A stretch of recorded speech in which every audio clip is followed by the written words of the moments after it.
السلام عليكم حبايبي الغاليين، يا رب تكونوا بألف خير. تعالوا النهارده نعمل صنف حلو جدًا، ينفع لعزومات، صنف جميل على السفرة، أو ينفع للبوفيهات المفتوحة في مناسبة معينة أو عيد ميلاد أو عشوة حلوة أو خروجة لنادي أو ينفع lunch box. ينفع كمان نعمله بأشكال مختلفة، إحنا النهارده هنعمله باللحمة، تنفع تعمليه بالجبنة، باللانشون، بالسوسيس، بالفراخ، بأي حاجة تحبيها ينفع. الوصفة دي الجميلة دي أنا عملتها من 3 سنين على قناتي، كانت وصفة جدًا جميلة جدًا، وكانت فكرتي إن شاء الله تعجبكم يا رب. يالّا نعملها ونشوف المقادير. أنا عندي نُص كيلو لحمة مفروم، عندي بصلتين أنا بشرتهم بميتهم بحالهم، وعندي فصين توم متوسطين، وزي نُص ربطة كزبرة أو ربطة صغيرة يعني، وملح وفلفل وتوابل لحمة، مش أكتر من كده. هامكِّس المكونات كلّها مع بعضها، هاعجنها كويس لحد ما كلّها تتداخل مع بعضها زي الكفتة، أو هي كفتة، إحنا بنعمل رول كفتة. بس هاسيبها كده تتشمّع جنبي على ما أعمل الصلصة، تتشمّع في التلاجة شوية، لو الجو كويس عندِك تحطيها برّه على الرف تغطّيها وتسيبيها شوية. هاخد هنا كده حتّة زبدة كويسة يعني، أحطها كده ومعاها حبّة زيت،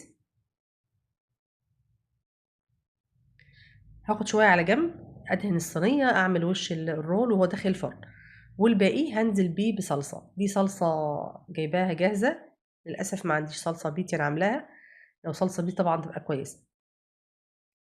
هاحط عليها توابل لحمة وفلفل، وهاضبّط الملح.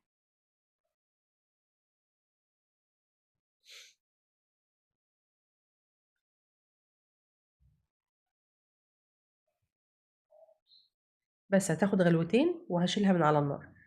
هادهن بقى هنا الصينية بالزبدة اللي إحنا شيلناها على جنب، وهابدأ بقى إن أنا أعمل عيش، أقطّع العيش بتاعي أضبّطه على الحجم اللي أنا عايزاه. أنا عندي هنا عيش شراك، مستخدمة عيش شراك أنا عاملاه في البيت. ينفع بعيش شراك، ينفع بعيش تورتيلا، ممكن تعمليه ينفع كمان بكريب أو ينفع بالجلاش، بس هيكون ناشف شوية. أنا هاقطّع العيش بشكل مستطيل أو شكل مربع، عشان بس ياخد شكل حلو يعني، وهادهنه بالصلصة اللي عملناه.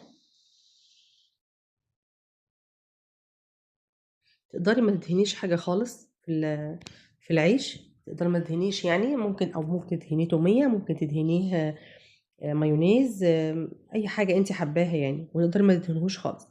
هامسك كده حتة كفتاية صغيرة جدًا، بتاخد على فكرة كمية صغيرة جدًا، وه ه يعني هابططها، مش هاخليها مدورة كده، أيوه، عشان دي بتساعد على إن هي تستوي بسرعة جوه الفرن يعني. وهامسك العيش ألفه رول بالطريقة دي، واتك عليه كويس عشان يكون ماسك نفسه لما أحطه في الستيكس كده بالطريقة دي.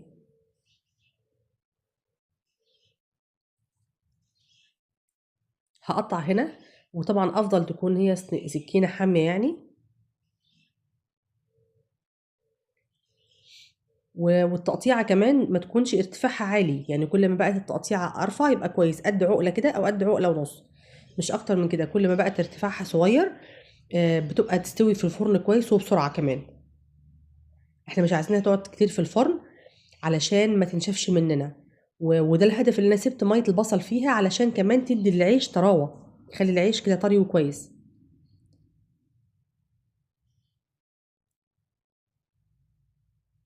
أنا عملت أول كمية، طبعًا أنا عاملة نُص كيلو لحمة، فأنا عاملة كمية كبيرة، لكن أنتِ ممكن تعملي على قد أسرتِك، بياخد أقل كمية خالص، ممكن تزوّدي على اللحمة كمان جزر أو بطاطس أو أي حاجة أنتِ حاباها. هادهن بقى الوش كده بالزبدة، وهاحطها فرن على درجة 200 من فوق وتحت شغال، وفي البتاعة اللي في النُص، على الرف اللي في النُص، ما بتاخدش وقت كبير، وبتطلع على طول، وبتكون اللحمة مستوية جدًا وjuicy في نفس الوقت. طعمها تحفة جدًا لإن إحنا منكهين اللحمة كويس، طعمها حلو أوي، أوي. حطيها بقى صُفّيها كده في سرافيز على السفرة، لو في حفلة، لو في أي حاجة جميلة أوي، أو في يوم عادي عشوة حلوة، بتبقى طعمها حلو أوي، وشكلها كمان مشهي وجميل وظريفة، وسهلة وما بتاخدش وقت، وحاجة كده جديدة على السفرة، إن شاء الله تعجبكم يا رب.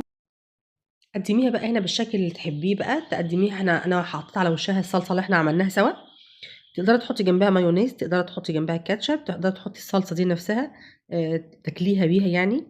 انا قدمتها مع صوص جبنه.